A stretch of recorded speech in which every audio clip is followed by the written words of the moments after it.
بسم اللہ الرحمن الرحیم۔ السلام علیکم ورحمۃ اللہ وبرکاتہ۔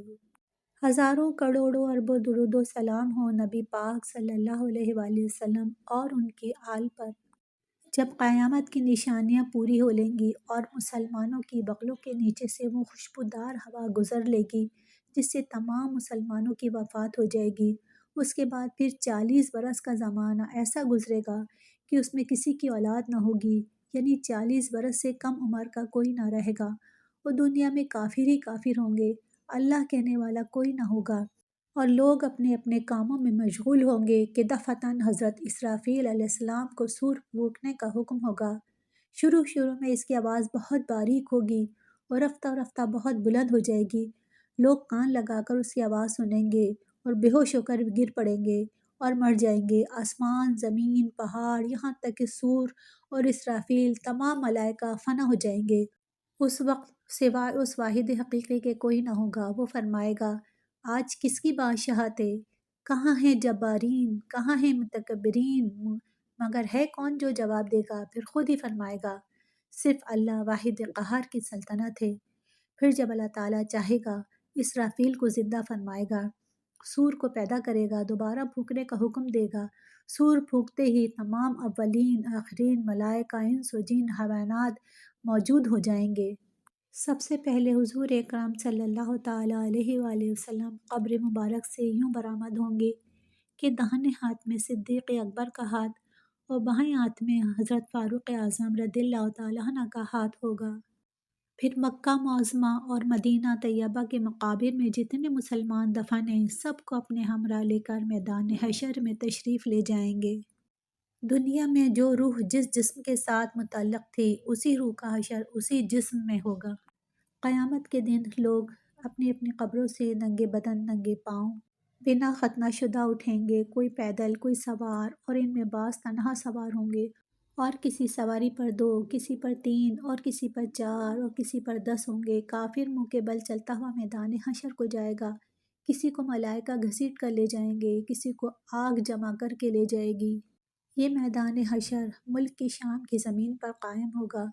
زمین ایسی ہموار ہوگی کہ اس کنارے پر رائی کا دانہ گر جائے تو دوسرے کنارے سے دکھائی دے۔ اس دن زمین تانبے کی ہوگی اور آفتاب 1 میل کے فاصلے پر ہوگا۔ اب 4000 برس کی راہ کے فاصلے پر ہے، اور اس طرف آفتاب کی پیٹھ ہے۔ پھر بھی جب سر کے مقابل آ جاتا ہے، گھر سے باہر نکلنا دشوار ہو جاتا ہے، اس وقت 1 میل کے فاصلے پر ہوگا اور اس کا منہ اس طرف ہی ہوگا۔ تپش و گرمی کا کیا حال ہوگا؟ جب تانبے کی زمین ہوگی اور آفتاب کا اتنا قریب ہوگا تو تپش کس قدر ہوگی کہ بھیجے کھولتے میں ہوں گے، اور اس کثرت سے پسینہ نکلے گا کہ 70 گز زمین میں جذب ہو جائے گا، اور پھر جو پسینہ زمین نہ پی سکے گی وہ اوپر چڑھے گا، کسی کے ٹخنوں تک ہوگا، کسی کے گھٹنوں تک ہوگا، کسی کی کمر تک ہوگا، کسی کے سینے تک ہوگا، اور کسی کے گلے تک ہوگا، اور کافر تو اس میں ڈبکیاں کھائیں گے۔ وہ پسینہ اتنا گرم ہوگا کہ اگر اس کا ایک قطرہ پہاڑ پہ ڈال دیا جائے تو پہاڑ پگھل جائے، اور بدبودار اتنا کہ ابن رجب حنبلی لکھتے ہیں کہ اگر اس کا ایک قطرہ آب دنیا میں ڈال دیا جائے، انسان تو انسان، چوپایوں کے دماغ بھی بدبو سے پھٹ جائیں۔ اس پسینے میں اپنے اپنے عمل کے مطابق لوگ پھنسے ہوئے ہوں گے۔ ہر ایک اپنی اپنی مصیبت میں گرفتار ہوگا، کوئی کسی کا پرسان حال نہ ہوگا۔ حضرت آدم علیہ السلام کو حکم ہوگا، اے آدم، دوستیوں کی جماعت الگ کر دیں۔ عرض کریں گے کتنے میں سے کتنے؟ ارشاد ہوگا، ہر 1000 سے 999۔ بچے مارے غم کے بوڑھے ہو جائیں گے۔ لوگ ایسے دکھائی دیں گے کہ نشے میں ہیں، حالانکہ نشے میں نہ ہوں گے، لیکن اللہ کا عذاب بہت سخت ہے۔ اور یہ سب تکلیفیں 2-4 گھنٹے، 2-4 دن، 2-4 ماہ کی نہیں، بلکہ قیامت کا دن 50,000 برس کا ایک دن ہوگا۔ آدھے سے زیادہ وقت گزر چکا ہوگا اور ابھی تک اہل محشر اسی حالت میں ہوں گے۔ اب آپس میں مشورہ کریں گے، کوئی اپنا سفارشی ڈھونڈنا چاہیے کہ ہم کو ان مصیبتوں سے رہائی دلائے۔ ابھی تک تو یہی نہیں پتہ چلتا ہے کہ آخر جانا کدھر ہے۔ یہ بات مشورے سے قرار پائی کہ حضرت آدم علیہ السلام سب کے باپ ہیں۔ اللہ تعالیٰ نے ان کو اپنے دست قدرت سے بنایا ہے اور جنت میں رہنے کو جگہ دی ہے، اور مرتبہ نبوت سے سرفراز فرمایا، ان کی خدمت میں حاضر ہونا چاہیے، وہ ہم کو اس مصیبت سے نجات دلائیں گے۔ غرض وہ کن کن مصیبتوں سے ان کے پاس حاضر ہوئے اور کہا کہ اے آدم، آپ ابو البشر ہیں، اللہ عز و جل نے آپ کو اپنے دست قدرت سے بنایا ہے اور اپنی چنی ہوئی روح آپ میں ڈالی ہے، ملائکہ سے آپ کو سجدہ کرایا ہے اور جنت میں آپ کو رکھا، تمام چیزوں کے نام آپ کو سکھائے۔ آپ دیکھیں ہم کس حالت میں ہیں، آپ ہماری شفاعت کیجئے کہ اللہ تعالی ہمیں اس سے نجات دے دے۔ آپ نے فرمایا میرا یہ مرتبہ نہیں، مجھے آج اپنی جان کی فکر ہے، آج رب تعالیٰ نے ایسا غضب فرمایا ہے کہ نہ پہلے کبھی ایسا غضب فرمایا اور نہ آئندہ فرمائے گا، تم کسی اور کے پاس جاؤ۔ لوگ عرض کریں گے آخر کس کے پاس ہم جائیں؟ تو آپ فرمائیں گے نوح علیہ السلام کے پاس جاؤ کہ وہ پہلے رسول ہیں کہ زمین پر ہدایت کے لیے بھیجے گئے۔ لوگ اسی حالت میں حضرت نوح علیہ السلام کی خدمت میں حاضر ہوں گے، ان کے فضائل بیان کر کے ان سے عرض کریں گے کہ آپ اپنے رب کے حضور ہماری شفاعت کیجئے، وہ ہمارا فیصلہ کر دے۔ یہاں سے بھی وہی جواب ملے گا کہ میں اس لائق نہیں، مجھے تو اپنی ہی پڑی ہے، تم کسی اور کے پاس جاؤ۔ وہ عرض کریں گے کہ آپ ہمیں کس کے پاس بھیجتے ہیں؟ تو وہ فرمائیں گے تم ابراہیم خلیل اللہ کے پاس جاؤ کہ ان کو اللہ تعالیٰ نے بڑا مرتبہ عطا فرمایا ہے۔ لوگ یہاں حاضر ہوں گے، وہ بھی یہی جواب دیں گے کہ میں اس قابل نہیں، مجھے خود اپنا ہی اندیشہ ہے۔ مختصر یہ کہ وہ حضرت موسیٰ علیہ السلام کی خدمت میں حاضر ہوں گے، وہاں بھی وہی جواب ملے گا۔ پھر موسیٰ علیہ السلام حضرت عیسیٰ علیہ السلام کے پاس بھیجیں گے، وہ بھی یہی فرمائیں گے کہ میرے کرنے کا یہ کام نہیں، آج میرے رب نے وہ غضب فرمایا ہے کہ ایسا نہ کبھی فرمایا اور نہ کبھی فرمائے گا، مجھے اپنی جان کا ہی ڈر ہے، تم کسی دوسرے کے پاس جاؤ۔ لوگ عرض کریں گے آپ ہمیں کس کے پاس بھیجتے ہیں؟ تو وہ فرمائیں گے تم ان کے حضور حاضر ہو جن کے ہاتھ پر فتح رکھی گئی ہے، جو آج بے خوف ہیں اور وہ تمام اولاد آدم کے سردار ہیں۔ تم محمد مصطفیٰ صلی اللہ تعالیٰ علیہ وآلہ وسلم کی خدمت میں حاضر ہو، وہ خاتم النبیین ہیں، وہ آج تمہاری شفاعت فرمائیں گے، انہی کے حضور حاضر ہو، وہ یہاں تشریف فرما ہیں۔ اب لوگ پھرتے پھراتے، ٹھوکریں کھاتے، روتے چلاتے، دہائی دیتے حضور پاک کی بارگاہ میں حاضر ہوں گے اور عرض کریں گے کہ اے اللہ کے رسول، حضور کے ہاتھ پر اللہ عز و جل نے فتح باب رکھا ہے، آج حضور مطمئن ہیں۔ ان کے علاوہ اور بہت سے فضائل بیان کر کے عرض کریں گے حضور ملاحظہ تو فرمائیں ہم کس مصیبت میں ہیں اور کس حال کو پہنچے ہیں، حضور بارگاہ خداوندی میں ہماری شفاعت فرمائیں اور ہم کو اس آفت سے نجات دلوائیں۔ جواب میں ارشاد فرمائیں گے میں اس کام کے لیے ہی ہوں، میں ہی وہ ہوں جسے تم جگہ جگہ ڈھونڈ آئے۔ یہ فرما کر آپ اللہ کی بارگاہ میں حاضر ہوں گے اور سجدہ کریں گے، اللہ کی بارگاہ میں امت کے لیے التجا پیش کریں گے۔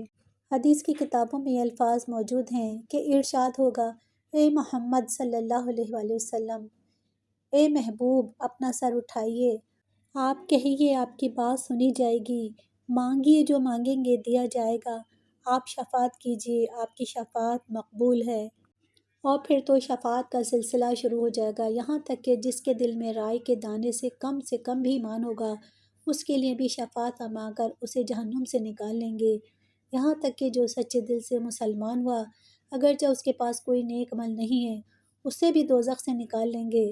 اور اب تمام انبیاء اپنی امت کی شفاعت فرمائیں گے، اولیاء اکرام، شہداء، علماء، حجاج، بلکہ ہر وہ شخص جس کو کوئی منصب دینی عنایت ہوا اپنے اپنے متعلقین کی شفاعت کرے گا، نابالغ بچے جو مر گئے ہیں اپنے ماں باپ کی شفاعت کریں گے۔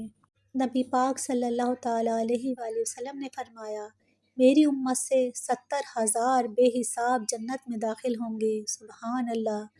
قیامت کے دن ہر شخص کو اس کا نامہ اعمال دیا جائے گا، نیکوں کے داہنے ہاتھ میں اور بدوں کے بائیں ہاتھ میں، اور کافر کا سینہ توڑ کر اس کا بایاں ہاتھ اس سے پس پش نکال کر پیٹھ کے پیچھے دیا جائے گا۔ حوض کوثر نبی پاک صلی اللہ تعالیٰ علیہ وآلہ وسلم کو مرحمت ہوا ہے، اس حوض کی مسافت 1 مہینے کی راہ ہے، اس کے کناروں پر موتی کے قبے ہیں، چاروں گوشے برابر یعنی زاویے قائمہ ہیں، اس کی مٹی نہایت ہی خوشبودار مشک کی ہے، اس کا پانی دودھ سے زیادہ سفید اور شہد سے زیادہ میٹھا ہے اور مشک سے زیادہ پاکیزہ ہے، اور اس پر برتن ستاروں سے بھی گنتی میں زیادہ ہیں، جو اس کا پانی پیے گا کبھی پیاسا نہ ہوگا۔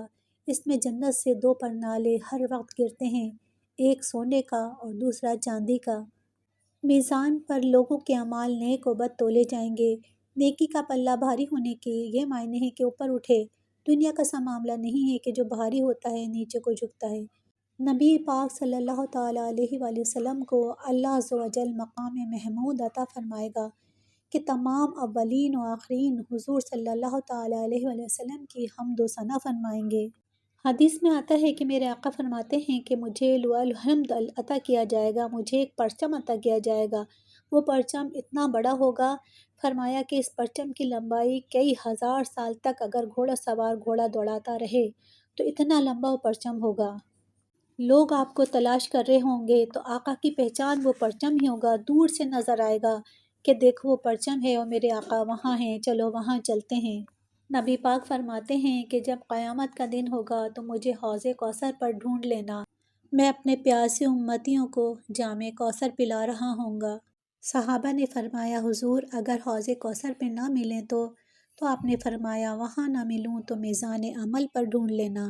میرے امتیوں کے جب اعمال تولے جا رہے ہوں گے میں ان کے اعمال بھاری کر رہا ہوں گا، میں اپنے امتیوں کو رب سلم کی صدا لگا کر پار کروا رہا ہوں گا۔ صحابہ نے فرمایا حضور اگر وہاں آپ کو نہ پائیں تو آپ نے فرمایا تو پھر تم مجھے پل صراط پہ پاؤ گے۔ آپ نے فرمایا ان 3 جگہوں کے علاوہ تم مجھے اور کہیں نہیں پاؤ گے۔ جہنم کو لایا جائے گا اور جہنم کی پشت پر پل صراط نصب کیا جائے گا، جو بال سے زیادہ باریک ہوگا تلوار سے زیادہ تیز ہوگا۔ جنت میں جانے کا یہی ایک راستہ ہوگا۔ نبی پاک صلی اللہ تعالیٰ علیہ وآلہ وسلم اپنی امت یاسی کی نجات کی فکر میں اپنے رب سے دعا کر رہے ہوں گے، الہی ان گناہ گاروں کو بچا لے۔ اور ایک اسی جگہ کیا حضور صلی اللہ علیہ وسلم اس دن تمام مواتین میں دورہ فرماتے رہیں گے، کبھی میزان پر تشریف لے جائیں گے، وہاں جس کے حسنات میں کمی دیکھیں گے اس کی شفاعت فرما کر نجات دلوائیں گے، اور فوراً ہی دیکھو تو حوض کوثر پر جلوہ افروز ہوں گے، پیاسوں کو سیراب فرما رہے ہوں گے اور وہاں سے پل پر رونق افروز ہوتے ہوئے گرتوں کو بچا رہے ہوں گے۔ غرض ہر جگہ انہی کی دہائی ہوگی، ہر شخص انہی کو پکارتا ہوگا، انہی سے فریاد کرتا ہوگا اور ان کے سوا کس کو پکارے۔ سبحان اللہ۔ یہ محشر کا بیان مختصر طور پہ بیان کیا گیا ہے، یہ بہار شریعت حصہ اول سے لیا گیا ہے۔